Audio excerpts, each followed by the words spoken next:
Não vim chamar justo em si pecadores ao arrependimento. Amém. Isso. Não vim Amém. chamar justos e sim pecadores ao arrependimento. O que é arrependimento? A gente pensa que arrependimento é você, eu fiz uma coisa errada, agora estou arrependido. Mas biblicamente não é isso. Arrependimento significa, eu estou andando numa direção, né? O que acontece? Eu volto a direção para o outro lado. Isso é que significa arrependimento. Você está andando numa direção, Deus te chama para andar no caminho dele e você faz assim, ó, dá uma volta e vai na outra direção. É isso aí. É isso que significa arrependimento. A Bíblia no original ela diz assim, que arrependimento significa uma mudança de mente que vai levar a um novo modo de agir. Então eu vou mudar, eu quero mudar. Quem transforma é o Espírito Santo.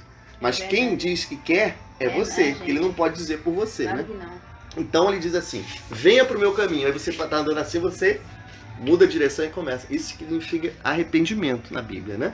Esse é o significado. Vamos lá. Agora é Romanos Romanos 3, né? 21, 26. Pode ler, pastor. Assim.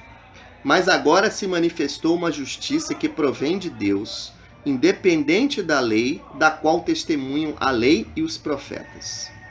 Justiça de Deus mediante a fé em Jesus Cristo, para todos os que creem. Não há distinção. Até o 26, né? Pois todos pecaram e estão destituídos da glória de Deus, sendo justificados gratuitamente por sua graça, por meio da redenção que há em Cristo Jesus. Deus o ofereceu como sacrifício para propiciação, mediante a fé pelo seu sangue, demonstrando a sua justiça.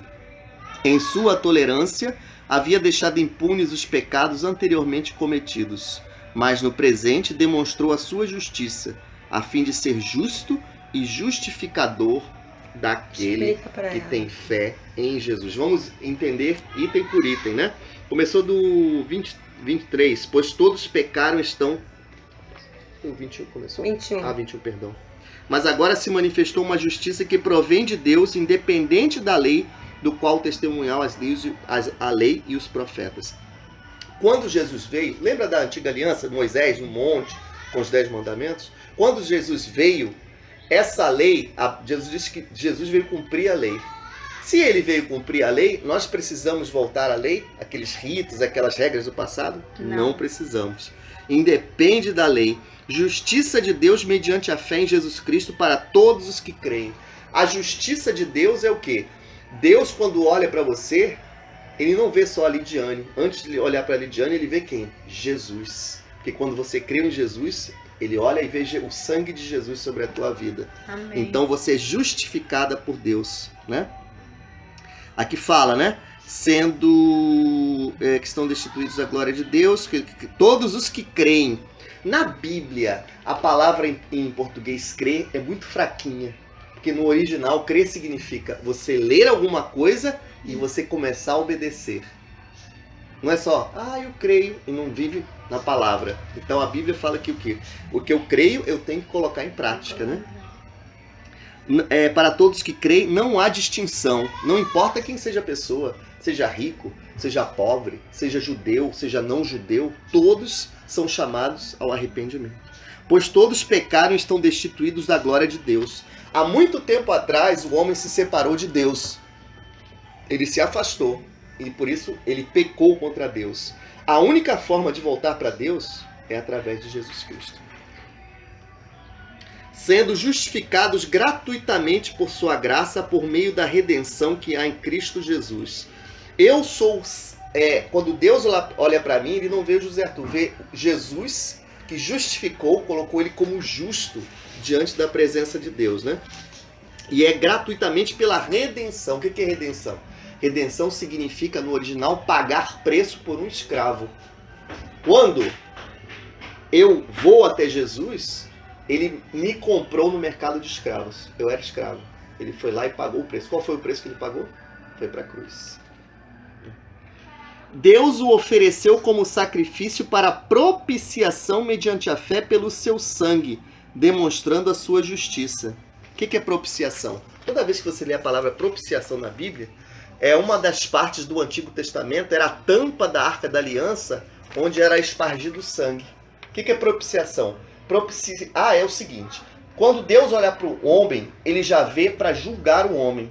Mas quando ele olha pelo que Jesus fez na cruz, a ira de Deus se desvia e vai para o outro lado. Por isso que chama propiciação, é você substituir uma pessoa que devia estar no seu lugar.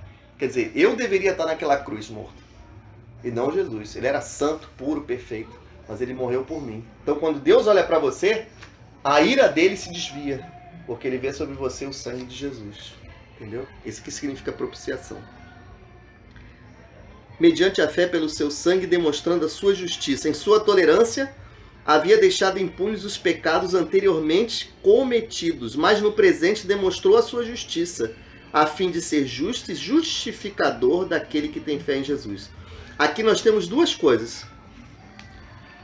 Até a vinda de Jesus e a sua morte na cruz e ressurreição, Deus tinha deixado a tolerância dele, mas agora é hora de aplicar a justiça. Ele diz assim: todo aquele que vem a Jesus está justificado. Eu olho para ele, para aquela pessoa que crê em Jesus, eu vejo o meu filho Jesus nele. Então eu não vou sofrer o juízo de Deus. Olha que maravilha. Eu não vou sofrer esse juízo. Eu estou dentro de um grupo de pessoas que não é grande. Os tempos podem estar cheios, mas são poucos os que realmente creem e obedecem a palavra de Deus, né? Então, está dizendo aqui que no presente demonstrou a sua justiça, a fim de ser justo e justificador. Eu fui justificado pelo quê? Pelo sangue de Jesus. Daquele que tem fé. Fé é o quê? Obediência também. Então, acho que vai até o 26, né? Aí eu quero colocar um adendo aqui, enriquecer aqui o primeiro item que fala que você é pecador por estar vivendo longe da vontade e da vida de Deus. Preste atenção.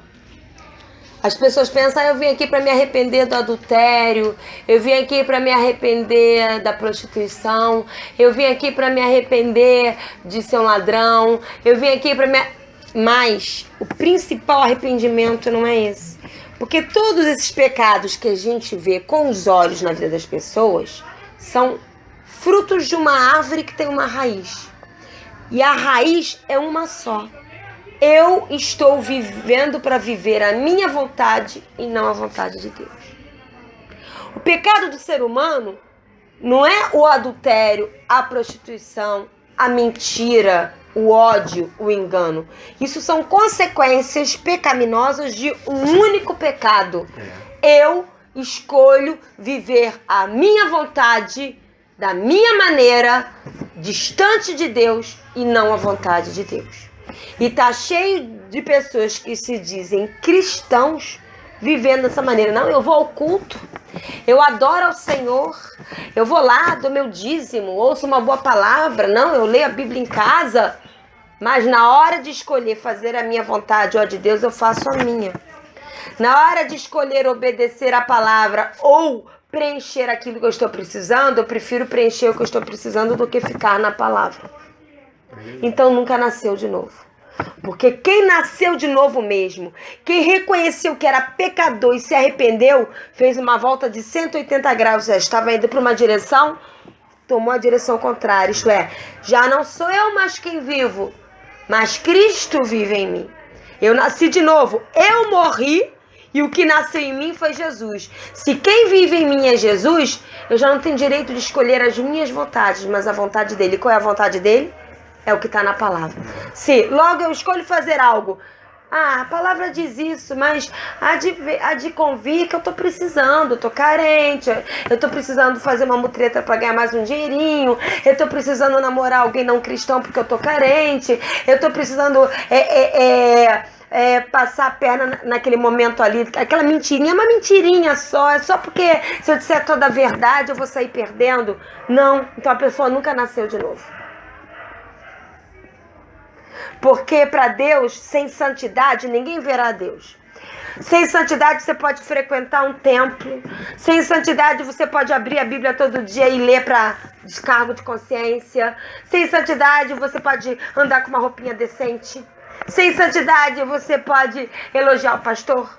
Sem santidade você pode até ter um cargo na igreja. na instituição religiosa, mas sem santidade ninguém tem intimidade com Deus.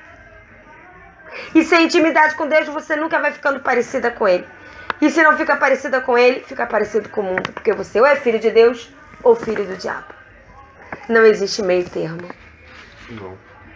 A religião diz que tem meio termo. Não, você pode vir aqui, frequentar culto, mas se você quiser um bailezinho, mentir, se deitar com alguém não cristão, se deitar sem ser casado, tudo bem, a gente entende. Portanto que você vem aqui, dê seu dízimo e esteja aqui com a gente, tudo bem. A religião faz isso. Deus não.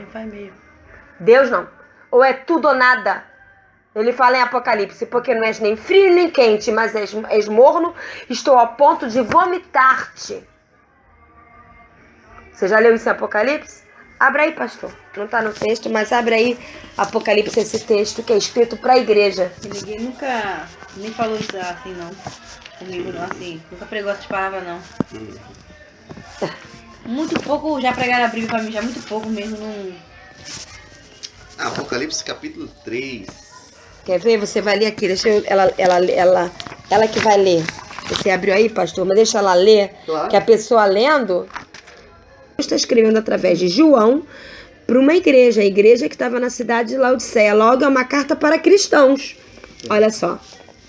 Começa. Aqui, Conheça tuas obras que nem és frio nem quente.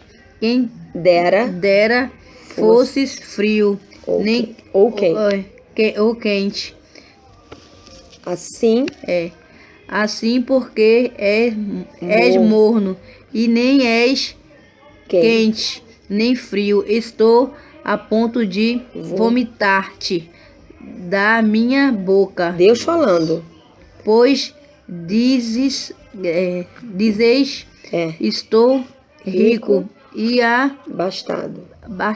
É satisfeito. Abastado é muito satisfeito com riqueza. E não preciso de coisa alguma e nem sabes que tu és infeliz. Sim, miserável, pobre, cego e nu. Aconselho-te que te me cobres ouro refinado pelo fogo para te enriquecer. Esse ouro não é o ouro natural. É. Que naquela época o ouro ele passava pelo fogo para ficar bem puro. Até hoje é assim. Mas esse ouro é a glória de Deus. Aconselho-te que você venha me buscar a minha presença para ter a minha glória refinada pelo fogo. Fogo da santidade. Continua. Vestiduras brancas para te vestires, a fim de que não seja manifesta a vergonha da tua nudez, e com colírio para ungirei os olhos, a fim de que vejas, eu repreendo e disciplino a quantos amo. Aqueles que eu amo.